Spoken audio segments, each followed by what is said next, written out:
السلام علیکم اسٹوڈینٹس، امید ہے آپ سب لوگ خیریت سے ہوں گے۔ جیسا کہ آپ کو پتہ ہے کہ آن لائن لیکچر کا سلسلہ شروع کیا گیا ہے سیکنڈ ایئر اکنامکس کے لیے، اور یہ اس سلسلے کا دوسرا لیکچر ہے۔ پہلے لیکچر میں ہم نے کچھ بنیادی تصورات کو سمجھنے کی کوشش کی۔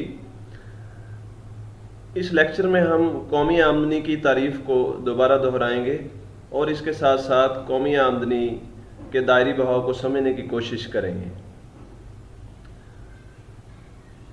یہاں آپ کو یہ بات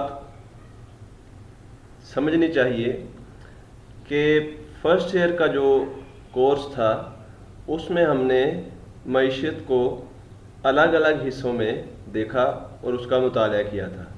مثلاً صارف کا رویہ کیا ہے اور کاروباری ادارے کن اصولوں پر کام کرتے ہیں، لیکن اس کورس میں ہم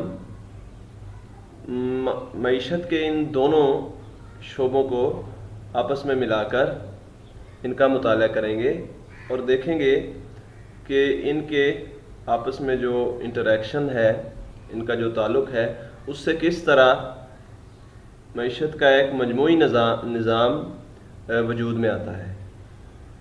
تو دیکھتے ہیں سب سے پہلے قومی آمدنی سے کیا مراد ہے۔ یہ قومی آمدنی کی تعریف آپ کے سامنے ہے۔ کسی بھی ملک میں محنت اور سرمایہ اس ملک کے قدرتی وسائل کو بروئے کار لا کر اشیاء و خدمات کا ایک مجموعہ پیدا کرتے ہیں۔ اسی مجموعے کو ہم قومی آمدنی کہتے ہیں۔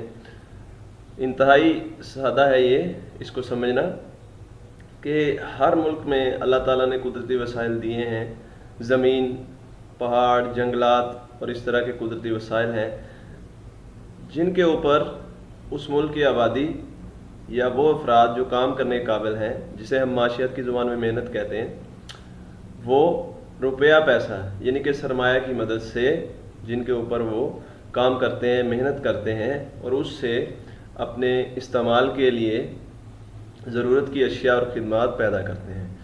ان اشیاء و خدمات کے مجموعے کو ہم قومی آمدنی کہتے ہیں۔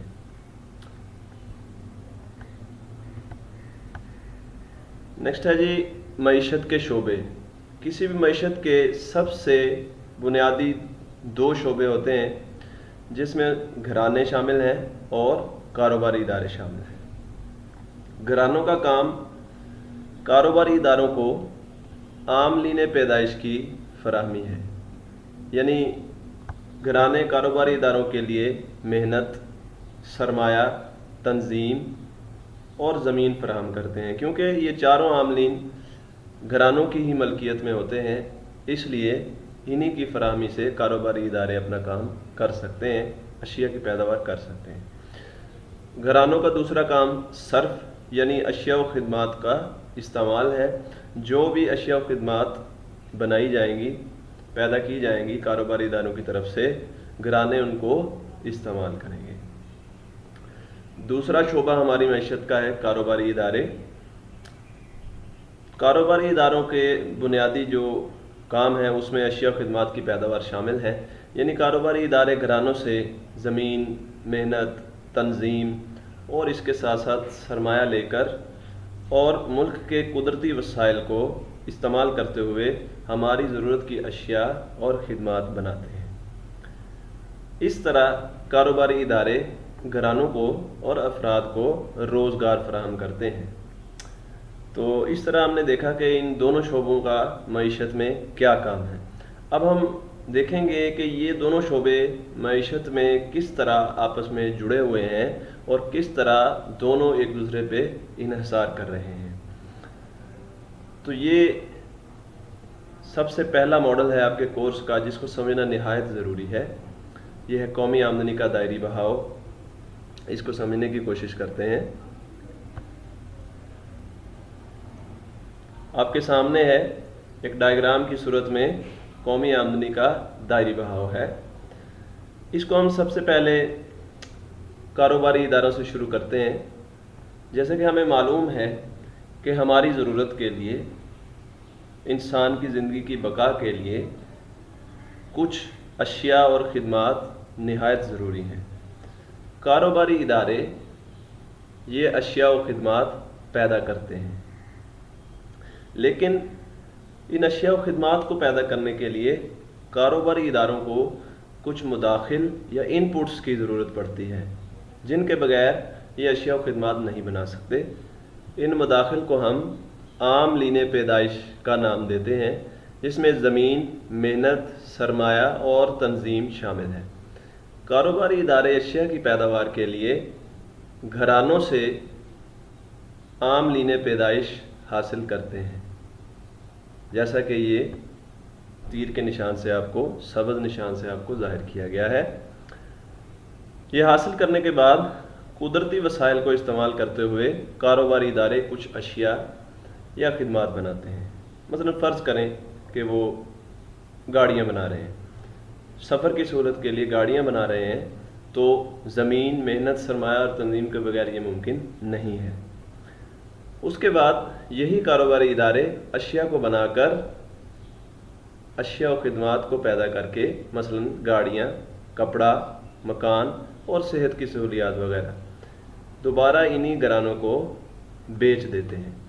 तो इस तरह हम देखते हैं कि कारोबारी इदारे घरानों से आमलीन पैदाइश हासिल करके उनको अशिया व खिदमात में तब्दील करते हैं और इन्हीं घरानों को बेच देते हैं। अब एक और भी दायरा है जो इसके साथ साथ चलता है। जैसे ही कारोबारी इदारे घरानों से आमलीन पैदाइश हासिल करते हैं, तो उसके बदले, जैसे कि ये पीली लाइन से ज़ाहिर हो रहा है, उसके बदले उन्हें इनके मुआवजे अदा करने पड़ते हैं। यानी ज़मीन जिससे किराए पर लेते हैं, उन्हें इसका किराया अदा करना पड़ता है या लगान अदा करनी पड़ती है। इसी तरह मेहनत जो इस्तेमाल होती है, उसके बदले मज़दूरों को उनकी उजरत देनी पड़ती है। इसी तरह जो रुपया पैसा दूसरों से कर्ज लेकर कारोबार शुरू करते हैं, उस रुपये पैसे पर उनको सूद देना पड़ता है घरानों को। इसी तरह तंजीमी सलाहियत जो घरानों के अफराद की इस्तेमाल होती है कारोबारी इदारे में या अशिया की पैदावार में, उसके बदले घरानों को मुनाफा मिल जाता है। तो लिहाजा हमने देखा कि आम लीने पैदाइश के बदले कारोबारी इदारे घरानों को मुआवजे अदा करते हैं। इस तरह कौमी आमदनी कारोबारी इदारों से घरानों की तरफ आती है। अब इसका दूसरा हिस्सा, जिसमें इन्हीं मुआवजों को इस्तेमाल करते हुए घराने कारोबारी इदारों की बनाई हुई अशिया के ऊपर अखराजात करते हैं और इनकी कीमतें अदा करके अपनी ज़रूरत की अशिया कारोबारी इदारों से ख़रीद लेते हैं। तो इस तरह ये घरानों के अखराजात की सूरत में कौमी आमदनी वापस फिर इन्हीं कारोबारी इदारों की तरफ आ जाती है। तो इसमें हमने देखा कि किस तरह कारोबारी इदारे घरानों से आमदनी पैदाइश हासिल करते हैं, जैसा कि इधर से जाहिर है, और उसके बदले उनको मुआवजे अदा करते हैं। इसी तरह ये कारोबारी इदारे अशिया व खिदमात बनाकर घरानों को फ़रोख्त करते हैं और घराने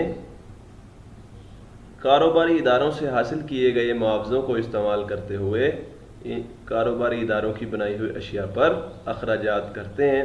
इस तरह कौमी आमदनी का दायरी बहाव, यानी कौमी आमदनी कारोबारी इदारों और घरानों के दरमियान हरकत करती रहती है। लिहाजा अब हम इसकी डेफिनेशन को देखेंगे। इसको समझने के बाद डेफिनेशन को समझना आपके लिए और भी आसान हो जाएगा, जिसमें हमने ये देखा है कि कौमी आमदनी मुआवज़ों की सूरत में, जैसे कि मैंने ऊपर बताया कि मुआवजे मिलते हैं कारोबारी इदारों से घरानों की तरफ, कारोबारी इदारों से घरानों की तरफ मुआवज़ों की सूरत में हरकत करती है, और अखराजात की सूरत में, ये इस लाइन से ज़ाहिर है, अखराजात की सूरत में घरानों से कारोबारी इदारों की तरफ गर्दिश करती रहती है, और यह गर्दिश चलती रहती है, इसी से मईशत का पहिया चलता है। इसे हम कौमी आमदनी का दायरी बहाव कहते हैं। तो स्टूडेंट्स, आपके लिए ये